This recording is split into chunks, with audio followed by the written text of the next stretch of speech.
I have the honour to be here today to represent the Australian Minister for Agriculture and Water Resources, the Honourable David Littleproud. Unfortunately, due to a pre-existing commitment overseas, the Minister is unable to be here. He extends his apologies to the hosts, the Government of Fiji. The Honourable Minister for New Zealand kicked off this round of interventions, and I thought I'd wait till the end to come in and intervene on behalf of Australia. Australia and New Zealand share one of the most closest partnerships between two countries, and both equally share a deep and abiding commitment to the Pacific region.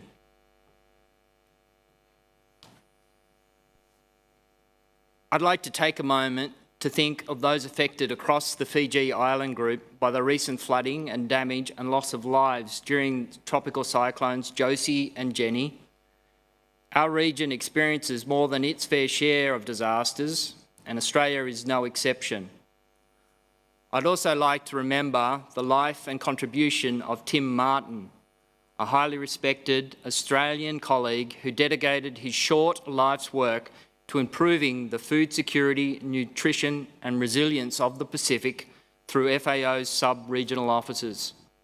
He was taken from us too soon, and we honour his substantial legacy and at this meeting and through our joint efforts flowing from it. I would like to thank the Fijian government for hosting this important regional conference, and I'm confident that other delegations will join me in congratulating Fiji, noting that the recent weather events would have made this task all the more challenging. And thank you to the Fijian government people for once again demonstrating your grace and resilience in hosting us at this difficult time.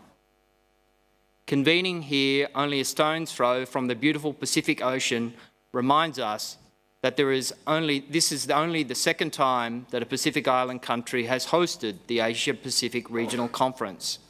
As such, I wish to congratulate the FAO on bringing the APRC back to the Southwest Pacific. In 2017, the Australian Government launched our Foreign Policy White Paper, which outlines Australia's national interests and our determination for advancing a secure, open and prosperous Indo-Pacific region. The Foreign Policy White Paper articulates Australia's priorities, specifically that of maintaining a peaceful and prosperous Indo-Pacific region, keeping markets open and enabling the free flow of trade and investment, maintaining a fair, rules-based international order, responding to increasing strains on food, water and the environment, and stepping up our engagement with our close friends in the Pacific. These commitments are made at a time of uncertainty in the global order, with the emergence of more nationalistic and protectionist policies around the globe. Yet history has shown that openness and trade, properly managed, can be a foundation stone of a secure and prosperous world.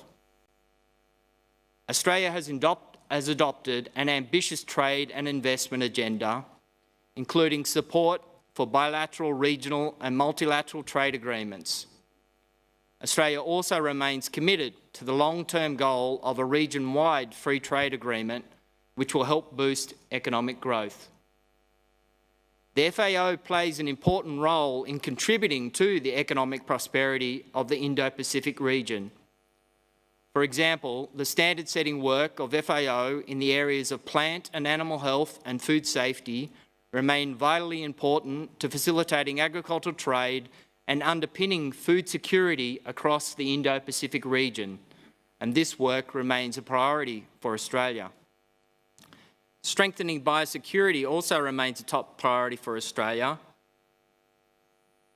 With increased transboundary movements, so too there are increases in biosecurity risks. And robust regional biosecurity helps us maintain open markets and protect economic and environmental sustainability. In addition to Australia's domestic investments in biosecurity, we are also committed to working with countries in the region to strengthen biosecurity capabilities. Whether it be in Australia or other parts of the Indo-Pacific, food plays an essential role in our societies. Food is vital to health and nutrition, Food creates jobs and provides livelihoods. Food underpins our cultural traditions and brings families and communities together. Australia's food system benefits from high levels of food safety and reliable food supply, and Australia's agriculture sector is founded upon principles of competition and open markets driving productivity growth, which has enabled Australia to become a net food producer, exporting around 2/3 of our agricultural produce. Climate change poses challenges for all sectors of the economy, but particularly for sectors like agriculture, fisheries and forestry. Domestically, we are reducing emissions and adapting our economy to the impacts of climate change in the context of coordinated global action. Of course, climate change continues to be an issue that affects us all and requires all countries to contribute to the solution. With that in mind, Australia has committed to invest at least $1 billion over the next 5 years to help developing countries build climate resilience and continue to grow their economies in a sustainable way.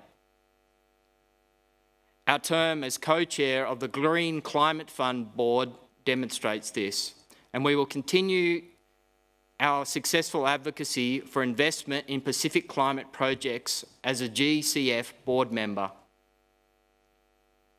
Australia recognises the importance of fisheries to Pacific communities, especially as an important source of income and food security. We strongly support existing regional plans for fisheries improvement, including the Regional Roadmap for Sustainable Pacific Fisheries and a new song for coastal fisheries, Pathways to Change, and encourage donor support to align with these.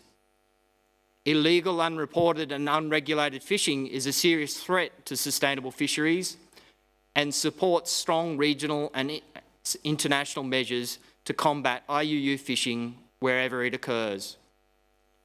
Australia is a party to FAO's Port State Measures Agreement and support the use of port state measures as part of the suite of tools to combat IUU fishing. And we have worked with the Pacific Island countries in the development of FAO's voluntary guidelines on traceability and catch documentation. And Australia encourages states to implement measures consistent with these agreements, even if they are not parties to the agreements. Maximising the potential of agriculture, fisheries and water to drive economic development while ensuring sustainable use of resources remains one of the biggest challenges across the Indo-Pacific. Via the Australian Aid Program, Australia prioritises support for agricultural productivity, sustainable fisheries management and water resource management, and is contributing over $300 million per year to this end, the vast majority of which is invested in building food security, nutrition. And with this in mind, Australia welcomes FAO's efforts in development of the Global Action Program on food security and nutrition in small island developing states, as well as the finalisation of the Pacific Multi-Country Programming Framework. We also welcome development of the Regional Framework for accelerating action on food security and nutrition in Pacific SIDS. Together, these documents have the potential to create a platform to amplify FAO's engagement in the Pacific and address priority issues across the region. They also provide guidance to other partners and stakeholders on FAO activities and will provide a platform for developing more effective partnerships in the region. With this, Australia encourages FAO to continue strengthening its partnerships in the region, particularly with the Pacific community. In closing, in 2015, all UN member states committed to the 2030 Agenda and the Sustainable Development Goals. At the heart of the 2030 Agenda are commitments to end hunger, achieve food security, improve nutrition, double smallholder productivity and incomes, promote sustainable agriculture, address climate change, manage forest and marine resources sustainably, maintain genetic diversity, and prevent trade restrictions and distortions in agriculture markets, and ensure availability and sustainable management of water. The work of FAO is central to achieving the SDGs and remains as relevant to today as when the FAO was founded 7 decades ago. Australia is committed to the 2030 Agenda, is committed to the important work of the FAO in the Indo-Pacific region, and we are committed to continuing and enhancing our long-standing partnership going forward. Thank you.